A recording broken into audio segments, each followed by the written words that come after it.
ನಮಸ್ಕಾರ ಸ್ನೇಹಿತರೆ, ಅಕ್ಷಯ ಕ್ರಿಯೇಷನ್ಸ್ಗೆ ಸ್ವಾಗತ. ಎಂದಿನಂತೆ ಇವತ್ತು ನಾನೊಂದು ಹೊಸ ಅಡುಗೆ ಏನು ಮಾಡೋದು ತೋರಿಸ್ತಾ ಇದ್ದೀನಿ. ಏನು ಹೇಳಪ್ಪ ಅಂದರೆ ನಾನು ಇದಕ್ಕೆ ಹಾಗಲಕಾಯಿದು ಸ್ಪೆಷಲ್ ಗೊಜ್ಜು ಮಾಡೋದನ್ನು ತೋರಿಸ್ತಾ ಇದ್ದೀನಿ.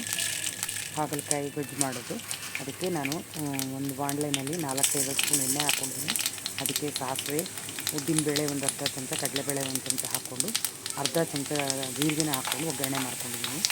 ಈ ಒಗ್ಗರಣೆ ಮಾಡಿಕೊಂಡ ನಂತರ ಇದಕ್ಕೆ ನಾವು ಸಣ್ಣದಾಗಿ ಕಟ್ ಮಾಡ್ಕೊಂಡಿರೋಂಥ ಹಾಗಲಕಾಯಿನ ಹಾಕ್ಕೊಂಡು ಬಾಡಿಸ್ಕೋಬೇಕು.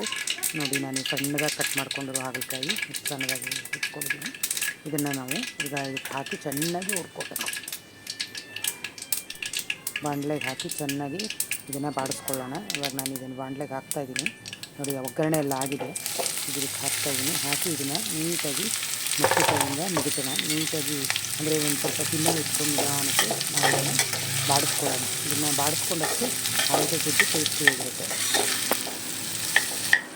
ತುಂಬ ಹೊತ್ತು ಬಾಡಿಸ್ಬೇಕಿನ್ನ ಒಂದು 20-25 ನಿಮಿಷ ಅದಷ್ಟು ಬಾಡಿಸ್ಬೇಕಾಗುತ್ತೆ.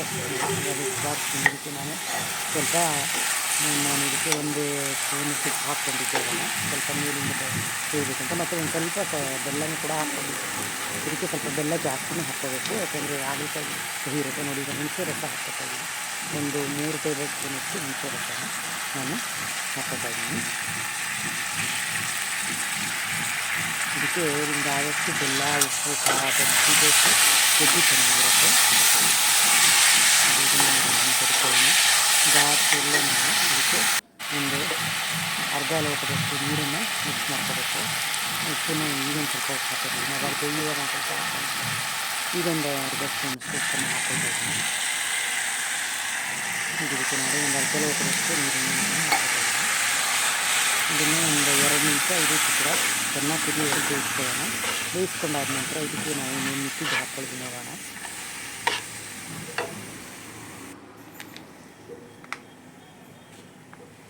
ನೋಡಿ, ಇವಾಗ ನಾನು ಇದಕ್ಕೆ ಸ್ವಲ್ಪ ಧನಿಯಾ ಪೌಡ್ರನ್ನ 1 ಟೇಬಲ್ ಸ್ಪೂನಷ್ಟು ಹಾಕೋತಾ ಇದ್ದೀನಿ.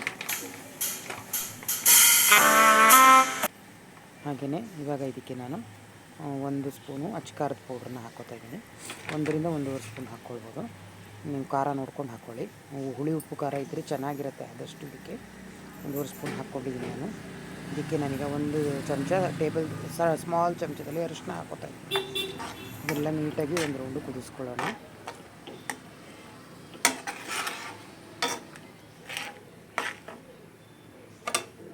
ಇದು ಚೆನ್ನಾಗಿ ಕುದ್ದಷ್ಟು ಚೆನ್ನಾಗಾಗುತ್ತೆ, ಗಟ್ಟಿಯಾಗಿ ಗೊಜ್ಜು.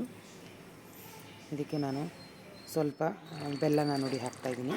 ನೀವು ಇದಿಷ್ಟು ನಾನು ಅರ್ಧ kg ಹಾಗಲಕಾಯಿ ಬೆಳೆಸಿದ್ದೀನಿ. ಅದಕ್ಕೆ ನೀವು ಒಂದು ಅಚ್ಚಷ್ಟಾದರೂ ಬೆಲ್ಲ ನೀವು ಹಾಕಲೇಬೇಕಾಗುತ್ತೆ. ಯಾಕೆಂದರೆ ಇದು ಕಹಿ ಇರೋದ್ರಿಂದ ಅದನ್ನು ತಡೆಯೋದಕ್ಕೆ ಬೆಲ್ಲ ಹಾಕಬೇಕು. ಸೊ ಅಷ್ಟು ಬೆಲ್ಲ ಬೇಕೇ ಬೇಕತ್ತೆ. ಈಗ ನೋಡಿ, ಚೆನ್ನಾಗಿ ಕುದ್ದಿದೆ, ತುಂಬ ಚೆನ್ನಾಗಿ ರೆಡಿಯಾಗಿದೆ ಗೊಜ್ಜು. ಇದು ನೀವು ಚಪಾತಿ ಜೊತೆಗೆ, ಬಿಸಿ ಬಿಸಿ ಅನ್ನಕ್ಕೆ ಕಲಿಸ್ಕೊಂಡು ತುಪ್ಪ ಹಾಕ್ಕೊಂಡು ತಿನ್ನೋಕ್ಕೆ, ಮೊಸರನ್ನಕ್ಕೆ ನೆಂಚ್ಕೊಳ್ಳೋಕ್ಕೆ, ದೋಸೆ ಇಡ್ಲಿ ಜೊತೆಗೆ ನೆಂಚ್ಕೊಳ್ಳೋಕ್ಕೆ ಎಲ್ಲದಕ್ಕೂ ಕೂಡ ಚೆನ್ನಾಗಿರುತ್ತೆ. ಕಾಂಬಿನೇಷನ್ನು ತುಂಬ ಚೆನ್ನಾಗಿರುತ್ತೆ. ಶುಗರ್ ಇರೋರು ಧಾರಾಳವಾಗಿ ಇದನ್ನು ಬಳಸ್ಬೋದು. ತಿನ್ನೋದ್ರಿಂದ ಆರೋಗ್ಯ ಚೆನ್ನಾಗಿರುತ್ತೆ. ನೀವು ಇದನ್ನು ಮಾಡ್ತೀರಲ್ವ ಸ್ನೇಹಿತರೆ? ಮುಂದಿನ ವೀಡಿಯೋದಲ್ಲಿ ಭೇಟಿ ಹಾಕೋಣ.